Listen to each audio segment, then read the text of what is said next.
He loved her madly. She believed she deserved someone better. Everything fell apart one night when his fiancée said a phrase that broke not only his heart, but their future. My name's Zach, 31, and I honestly thought I had already lived through the worst heartbreaks of my life. I was wrong. Turns out nothing hurts more than realizing the person you were ready to marry secretly thinks she's too good for you. Rebecca, damn. Even saying her name now puts this weird pressure in my chest. She was 32, an interior designer who dressed like every room she walked into was a photo shoot. She had this confidence that hit you like perfume, strong, expensive, and impossible to ignore. The kind of woman who always walked a half step ahead of you, just to make sure everyone saw her first. And the crazy thing? I loved her. Not the edited, curated version she showed everyone else. I loved the girl who used to crawl onto my lap at 2 a.m. and fall asleep on my chest.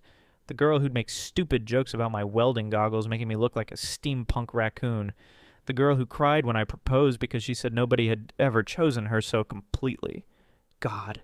I think about that now and wonder how much of it was real, and how much was her playing the part she wanted to see reflected back at her. But back then, I thought she was it. My future, my last first kiss, the person I wanted a damn mortgage with. The first year was good, too good in hindsight. That kind of good where you ignore the tiny cracks forming because you're scared they'll turn into something you can't control.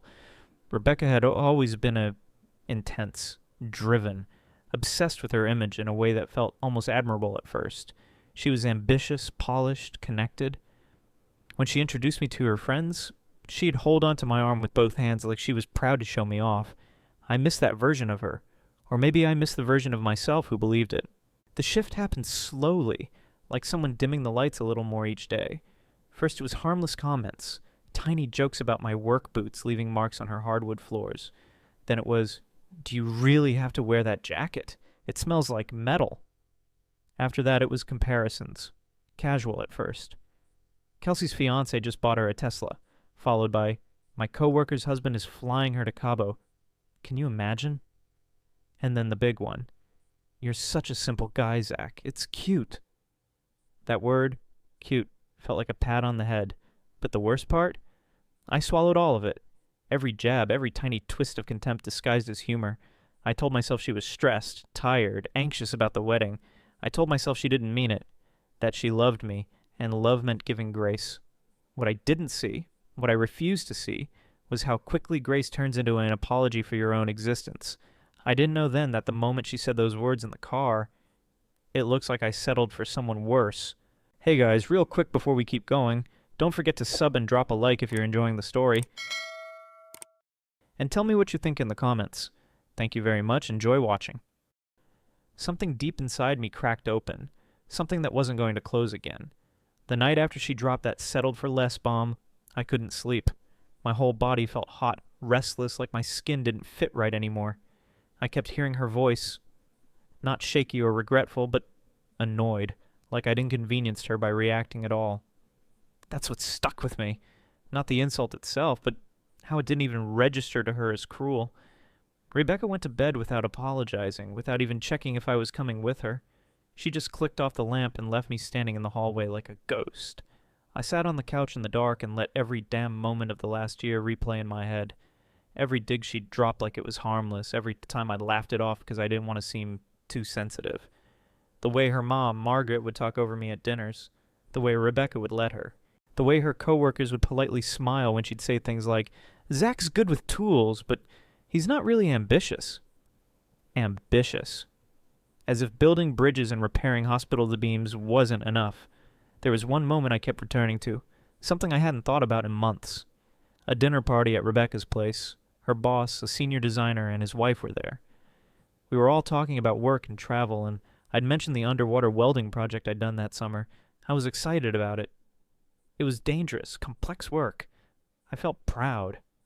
Rebecca barely let me finish before sliding in with, "Well, it's not glamorous, but someone has to do it." She laughed. Her boss laughed. I forced a smile because what else could I do? I remember going home that night feeling weirdly hollow. I'd told myself she was joking.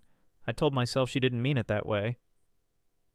But last night, I realized that was the first time she'd been honest. Around 3 a.m., I got up with this cold, calm clarity in my chest. Not anger, not heartbreak, just resolve. The kind that comes when you finally stop lying to yourself. I opened my laptop and pulled up the shared calendar Rebecca used to manage her social life, which by default meant managing mine. Brunches, engagement parties, work dinners, wedding planning meetings, all the things she'd RSVP'd us to without asking me, because in her mind, saying no wasn't an option. She loved collecting social events like trophies. It made her look connected, important, and she loved walking in with me on her arm when it suited the image she wanted. But suddenly all of it looked pathetic, empty, like I'd been performing a role in a play where everyone else got the script except me. I spent 2 straight hours removing my name from every event. Wrote polite emails to every host. No drama, just declining. I canceled the tasting appointment for the caterer. I canceled the engagement photo shoot she'd scheduled without telling me. Then I opened our wedding folder, the one she'd decorated with cream paper and gold foil, and pulled up the venue contract. Cancel. Done. I printed the cancellation confirmation and set it carefully on the kitchen counter where she'd find it. The whole time I expected to feel guilt or heartbreak or panic, something dramatic. But all I felt was the strange, steady quiet inside my chest, like finally exhaling after holding my breath for too long. When Rebecca woke up that morning, she was in her usual rushing around mode, hairdryer in one hand, mascara in the other, talking about some brunch she wanted us to attend. I was sitting at the kitchen table drinking coffee like nothing was wrong. "Did you confirm with Kelsey that we're coming on Sunday?" she asked, not looking at me, already assuming the world bent itself around her plans. I took a sip of coffee. No, I canceled. She froze like I'd slapped her. "What? Why would you do that?" "Because you're embarrassed to introduce me as your fiancé," I said. "So you can go alone. Saves you the trouble." Her face twisted. Confusion first, then anger, then something like fear. "Don't be dramatic, Zach." "I'm not." She opened her mouth like she was about to argue, but her eyes landed on the envelope on the counter, the venue cancellation. She didn't pick it up. She just stared at it like it was a snake coiled on the marble. "What is that?" "What it looks like." Her breathing got sharp, quick. "You didn't. Tell me you didn't." "I did." She didn't scream. She didn't cry. Not yet. She just whispered, "You're making a huge mistake." Maybe, but it was the first time in months the choice felt like mine. She didn't blow up right away. That's the part that still weirds me out when I think about it. Rebecca wasn't the type to process quietly. She was the type who needed an audience, needed validation, needed someone to absorb her emotions like a sponge. But that morning, when she saw the venue cancellation and realized I wasn't bluffing, she didn't scream. She shut down. She grabbed her purse with this robotic stiffness, muttered something about being late, and walked out the door without slamming it. Which almost scared me more than if she had. But the quiet never lasts with people like her. It just builds pressure. By noon, my phone was vibrating nonstop. First texts, then calls, then voicemails that started rational, turned emotional, then spiraled. I didn't respond to any of them. At 3 p.m., she sent, "We need to fix this. You're overreacting." At 3:04, "I didn't mean what I said. You always twist things." At 3:12, "Zach, pick up the phone." At 3:20, "You're embarrassing both of us." By 5, it shifted. "You're throwing away 3 years for one comment? No one will love you like I do. My friends think you're unstable. My mom is freaking out." Yeah, that last one turned out to be the problem. Because by the time I got off my shift and walked toward the job site exit, I saw a BMW parked crooked across 2 spaces, a beige one with expensive rims, and that ridiculous silver hood ornament Margaret loved showing off. Rebecca's mother got out before I could pretend I didn't see her. She walked straight toward me, heels clacking across the concrete like gunshots. Hair perfect, makeup perfect, expression pure disgust. She always looked at me like I was a stain someone else needed to clean. "Zachary," she said, using the full name she knew I hated, "what exactly do you think you're doing to my daughter?" I didn't even put down my lunch cooler. "Breaking up with her." The way she recoiled, you'd think I'd said I drowned puppies for fun. "You don't get to embarrass my family like this," she snapped. Rebecca could have married anyone, lawyers, executives, men who actually care about their future. And she chose you. "Funny," I said. "She told me choosing them made her look like she settled." Margaret blinked fast. Once, twice, like she couldn't believe I'd say it out loud. Then she stepped closer. Too close. Listen to me carefully. Reverse whatever tantrum you're having. You will apologize for upsetting her, you will uncancel the wedding venue, and you will stop acting like a child. You know when someone talks to you in a tone so condescending your skin literally heats up? That was me. I could feel the welders nearby watching, pretending not to, but definitely hearing every word. No, I said simply. I'm done. Margaret's face went red. Not embarrassed red, furious red. You ungrateful little... Ma'am, my supervisor called from behind. You need to step back. This is an active work site. She whipped around like she might bite him, then turned back to me and hissed, You will regret this, I promise you. And then she walked off, wobbling slightly, 'cause heels and gravel don't mix. I wish that had been the peak of the day. It wasn't even close. Because when I got home that evening, tired and dirty and ready to crack open a beer, the second I opened my apartment door, I felt my stomach drop. The place reeked. Sour, spoiled milk mixed with something metallic. My living room looked like a tornado had stormed in, threw a tantrum, and left.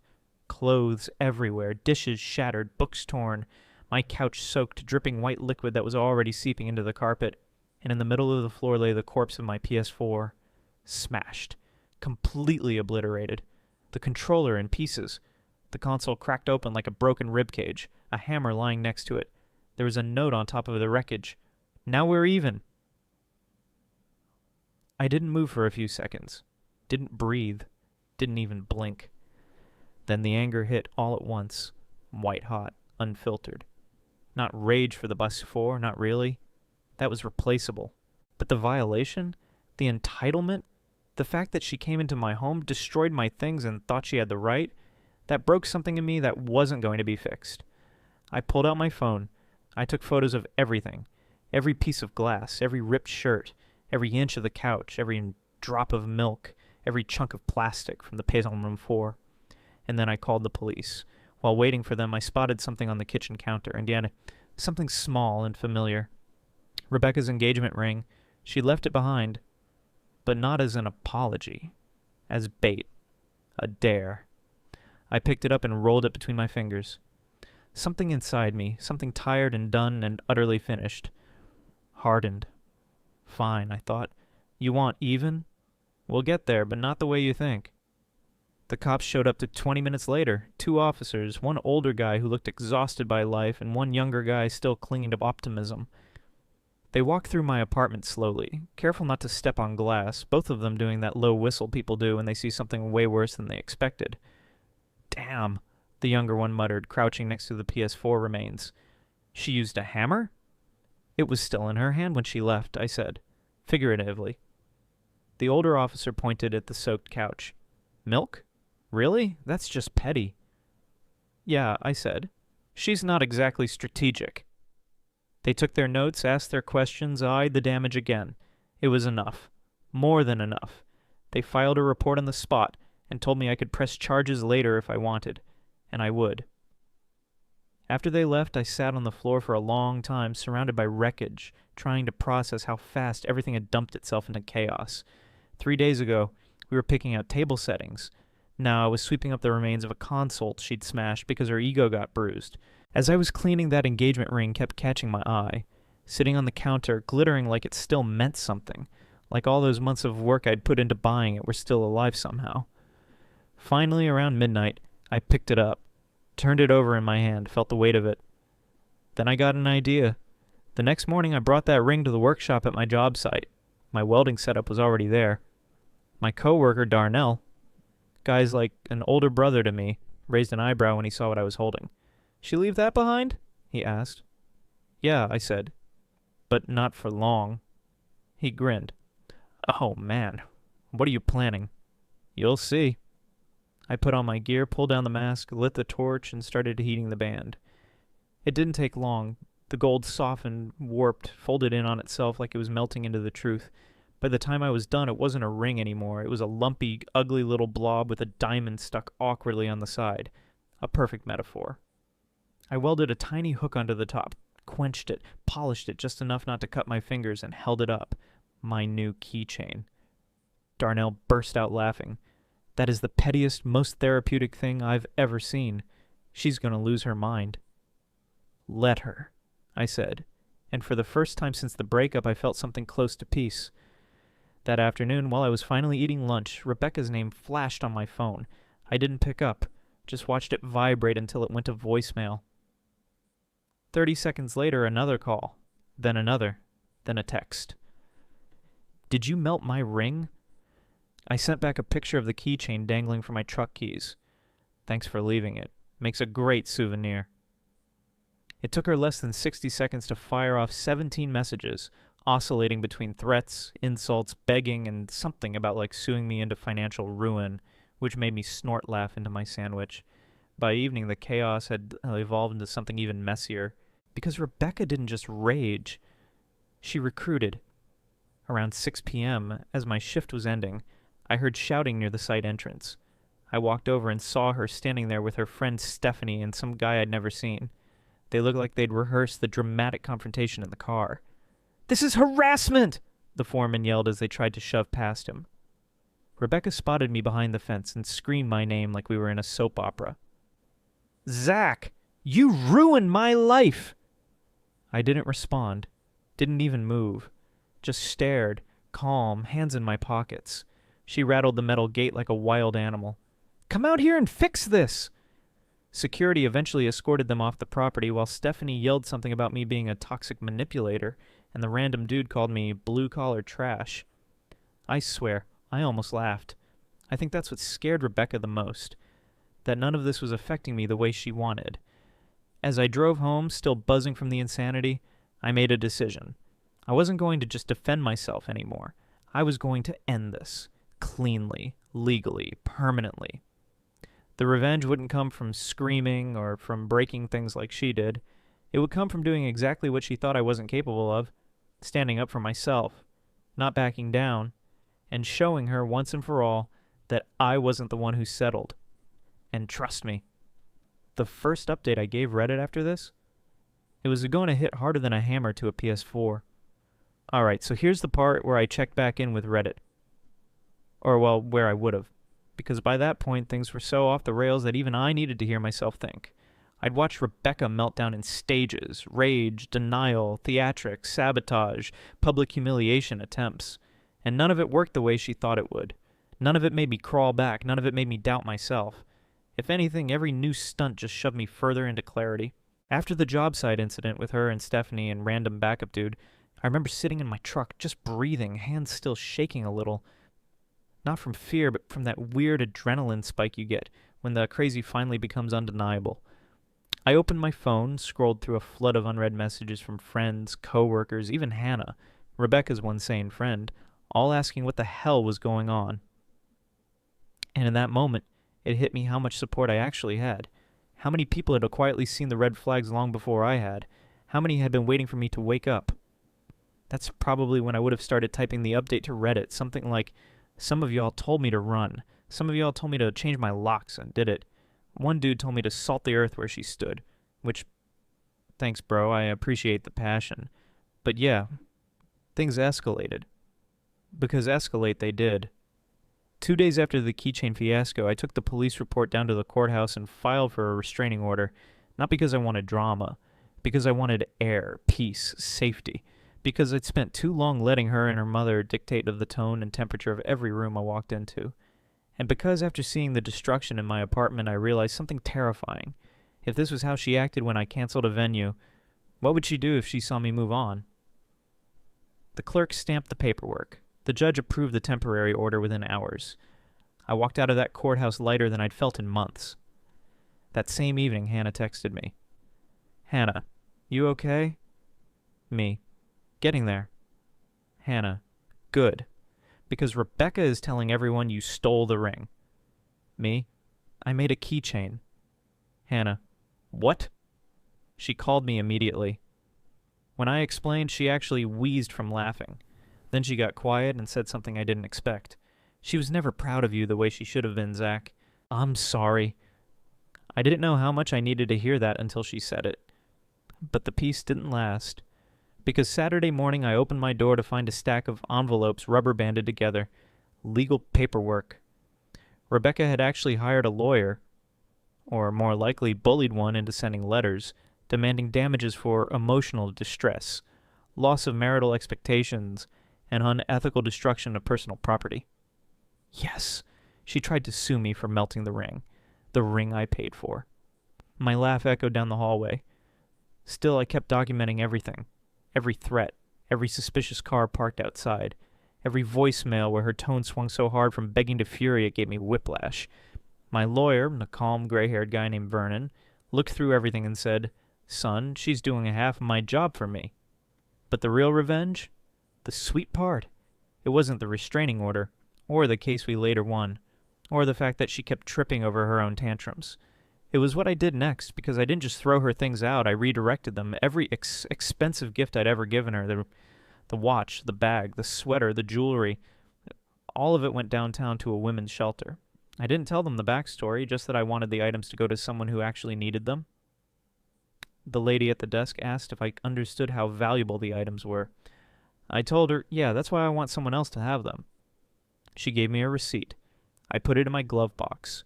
Rebecca found out 2 days later when she came to pick up the last of her cheap stuff and realized all the luxury items were gone. She blew up my phone with, "You donated my things? Do you know how much that bag cost?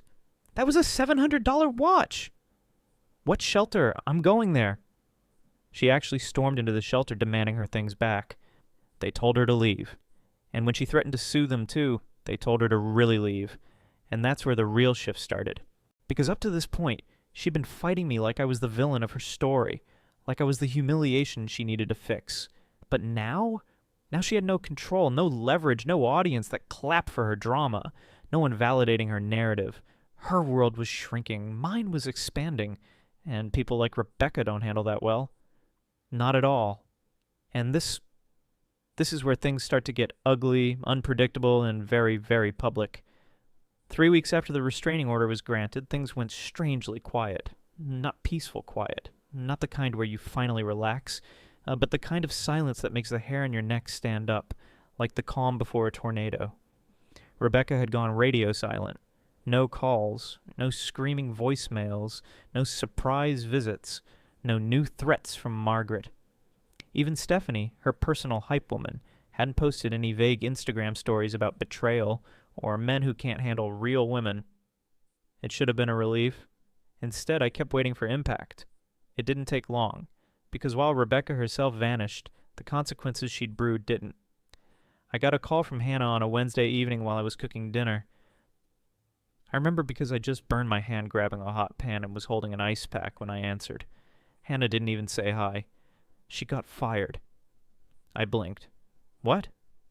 "Rebecca," she said, voice low, like she didn't want anyone in her apartment to overhear. "They let her go today." I leaned against the counter. It wasn't shock I felt. It wasn't joy either. It was this weird, heavy exhale, like something inevitable had finally happened. "She's been on thin ice for a while," Hannah continued. "Her attitude, the fights, the drama, and the restraining order didn't help. Clients found out. HR got involved." "Did she blame me?" "Oh, Zach," she said, sighing. "She blamed the sun, the moon, the traffic, the dry air, her shampoo. And yes, you. But mostly she blamed the jealous co-workers who never understood her brilliance." Classic. That explained the silence. Losing her image, her job, her pedestal. It stripped away the one thing she had always relied on. Superiority. And when someone like Rebecca feels small, they get dangerous. 2 nights later it happened. Matt and I were at a bar downtown. Nothing fancy, just a place with loud TVs, cheap wings, and 2 pool tables with permanent chalk stains. Darnell joined us after his shift. We grabbed a booth near the back, the one under the broken neon beer sign. We just ordered another round of sodas when I saw movement near the entrance. At first I didn't think anything of it. Then I saw her, Rebecca. And she looked wrecked. Not dramatic woe is me wrecked, real wrecked. Hair tangled, eyeliner smeared, and wearing a sparkly dress that looked like she'd slept in it. She wasn't walking straight. She stumbled through the doorway, clutching some stranger's arm before wobbling into the bar alone. "Oh, hell," Darnell muttered. A storm's coming. Matt grabbed his phone immediately. I'm recording. For science. Rebecca's eyes scanned the room, frantic, searching.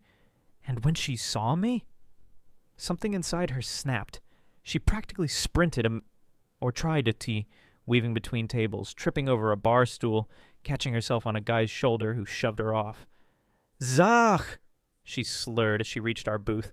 There you are! I've been looking everywhere for you. Rebecca, I said, keeping my voice level, you can't be here. She waved a hand inches from my face, nearly hitting me. Shh. Shh. Don't talk. I wrote something for you. Darnell leaned toward me. Please tell me she didn't write a poem. It was worse. Without warning, she kicked off her heels, climbed up onto the chair next to our booth, wobbled like she was standing on a sinking ship, and spread her arms. Everyone listen, she screamed. The bar actually went quiet. Not completely, but enough that conversation stalled. Heads turned. Someone near the pool table laughed. Matt's phone was already recording full screen. Rebecca cleared her throat dramatically, placed one hand over her heart, and launched into the worst sound I have heard in my entire life. A song. A made-up, off-key, slurred song about how I shattered her soul, how I lied about forever, how she was the sun, and I was the shadow that killed the light. She kept messing up the words and starting over. At one point she said, You were my sunrise. No, wait, I was your sunrise. No, the moon! Ugh, hold on, let me start again. People in the bar lost it. Some laughed out loud, some stared in disbelief. A dude at the counter whispered, Bro, marry her again so she can stop singing. Halfway through, she started adding dramatic hand gestures that looked like she was trying to summon a demon or direct traffic underwater. She swayed, almost fell, caught herself by grabbing Matt's shoulder. He shrieked and ducked away, then continued singing. Finally, mid-sob, mascara streaking down her cheeks, she pointed directly at me and screamed, You will never find anyone better than me, Zach. Never! I was the best you'll ever have. Silence. The entire bar held its breath. I looked up at her, calm, tired, absolutely done, and said quietly, That was the point.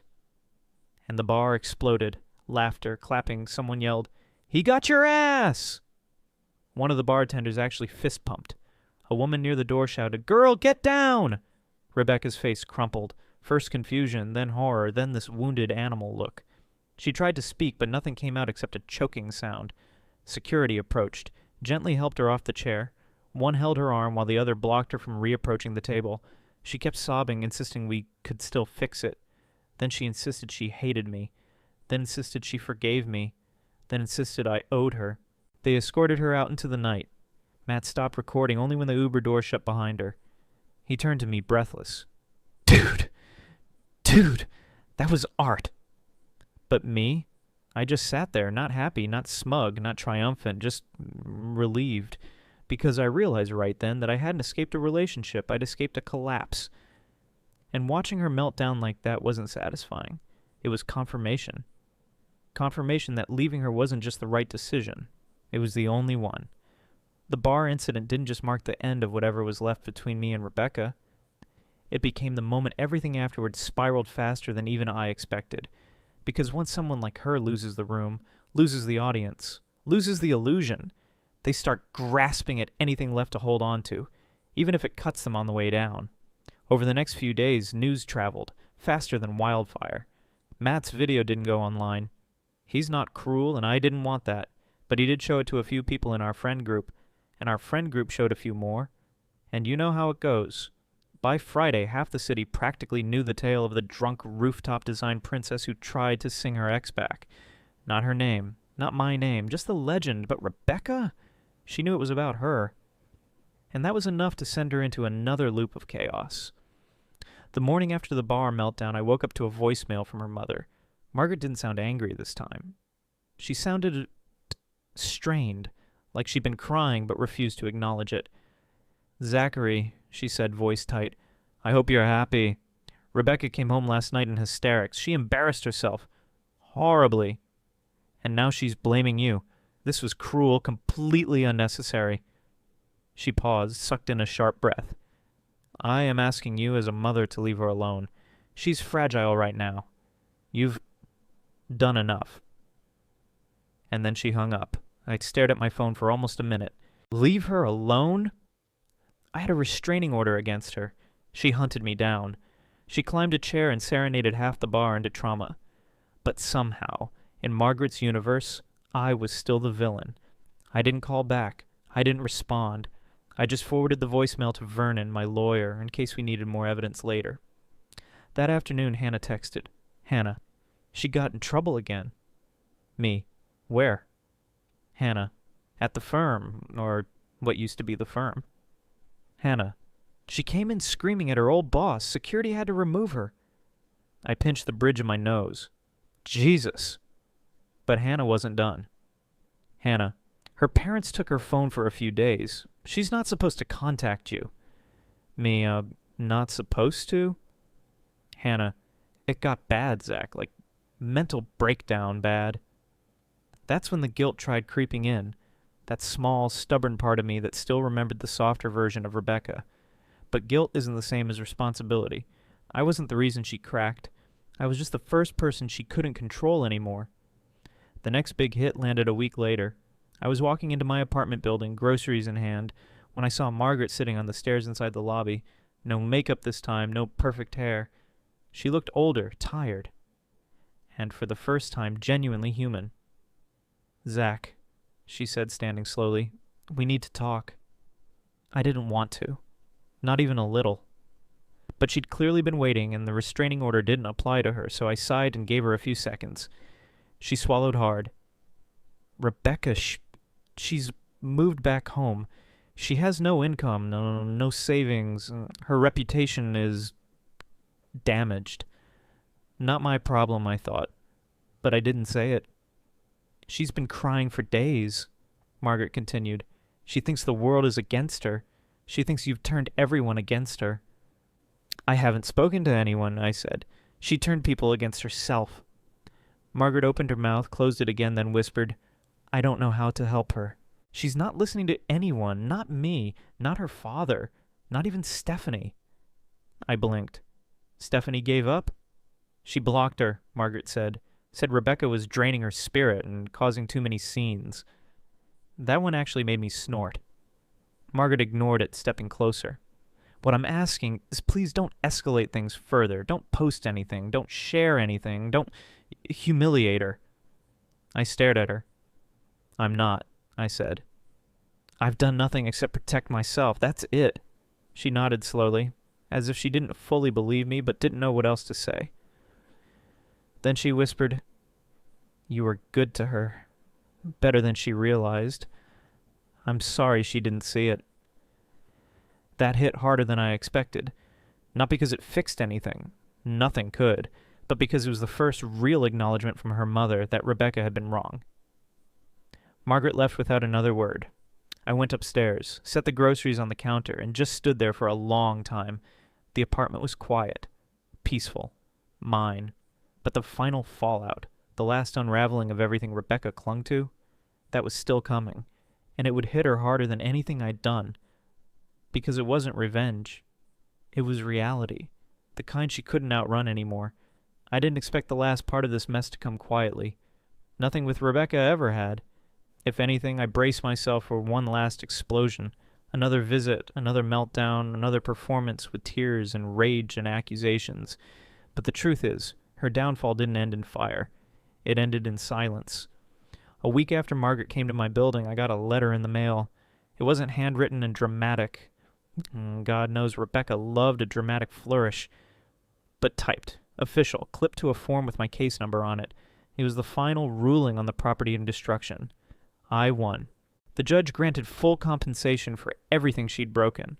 The PS4, the couch, the dishes, the books, the carpet cleaning, plus the labor costs I'd paid to fix part of the flooring she'd stomped on with muddy heels. Rebecca hadn't shown up to the hearing, not even online. She just disappeared. The court ordered her to pay me in installments, and Vernon, my lawyer, said she'd have no choice. They'll garnish if she ignores it, he added, almost apologetic on her behalf.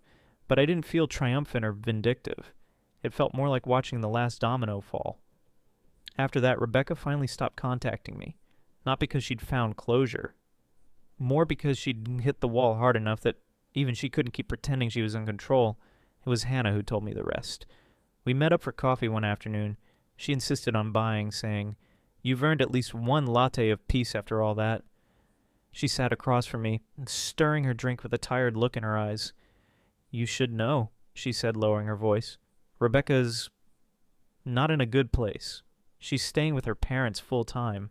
Her dad took her car keys. Her mom took her credit card. She's applying for jobs but keeps melting down in interviews." I felt a weird mix of nothing and something. Sympathy? Maybe. But distant, detached. The kind of sympathy you feel for someone who caused their own fire and finally realized they were the only one standing in the flames.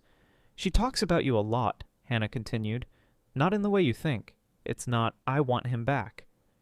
It's more, she doesn't understand why everything fell apart at once.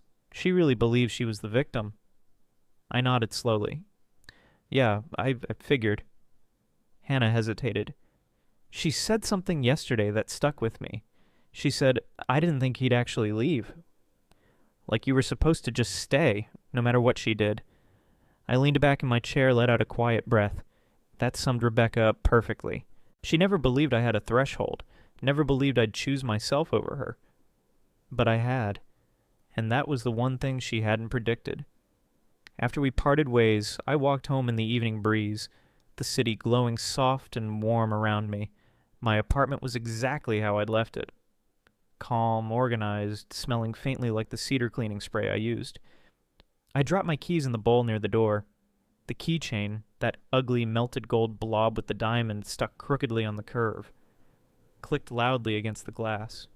It made me smile, not out of pettiness anymore, but because it wasn't a reminder of her. It was a reminder of me, of finally choosing myself, of finally recognizing that being alone wasn't a punishment. It was freedom. It was walking into a home that didn't feel heavy or tense. It was sleeping without wondering which version of her I'd wake up to. It was laughing without waiting for someone to belittle it. It was peace. Over the next few months, life settled into a rhythm I didn't know I needed. Work, hanging out with Matt and Darnell, rebuilding an old motorcycle in my garage, picking up a new PS5 with the compensation money. One evening, as I was installing an update on the PS5, I caught my reflection in the TV screen, tired, a little older looking, but calm, grounded, solid. My phone buzzed, a message from an unknown number. Just one line. "You really never loved me." The area code told me everything I needed to know. Rebecca had found another phone, another loophole, another way to twist herself into a narrative where she wasn't at fault. For a moment I considered responding, then I didn't. I blocked the number, I set the phone down, and I kept playing. Because sometimes the real revenge, the sweetest, sharpest kind, isn't the police report or the court case or the keychain or the bar scene. It's the absence. The absence of chaos, the absence of fear, the absence of needing to justify who you are. It's waking up one morning and realizing the best decision you ever made was walking away from someone who never saw your worth, and finally seeing it yourself.